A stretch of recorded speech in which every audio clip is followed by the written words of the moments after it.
మనకి త్వరలో జూబ్లీహిల్స్ నియోజకవర్గంలో ఉప ఎన్నికలు జరగబోతా ఉన్నాయి కదా. అదే మనకి రీసెంట్గా చూసుకుంటేనేమో మరి అక్కడ ఎమ్మెల్యేకి గెలిచినటువంటి మాగంటి గోపీనాథ్ గారు రీసెంట్గా చనిపోవడం జరిగింది. అయితే మరి ఇప్పుడు ఆ ప్లేస్లో మరి బీఆర్ఎస్ పార్టీ మాగంటి సునీత గారిని అయితే అభ్యర్థిగా నిలబడటం జరిగింది అనమాట. సో అయితే ఇంకో పక్కన చూస్తేనేమో మరి కాంగ్రెస్ ప్రభుత్వం మరి వాళ్ళు అసలు ఎవరిని పెట్టాలి, ఖచ్చితంగా ఈ బై ఎలక్షన్లో గెలిచి తీరాల్సిందని చెప్పేసి వాళ్ళు చాలా ప్లానింగ్లు వేస్తూ ఉన్నారు.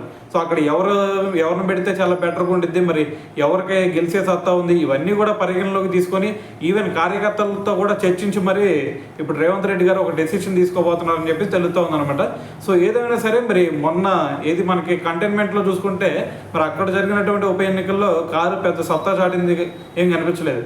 సో మరి ఇప్పుడైనా సరే మరి జూబ్లీహిల్స్ ఉప ఎన్నికల్లో అయినా సరే మరి కారు మరి రేస్ పెంచిద్దా లేదా, మరి గెలుస్తారా లేదంటే ఓడిపోతారా అనేది ఇక్కడ పెద్ద మ్యాటర్గా మారిందనమాట.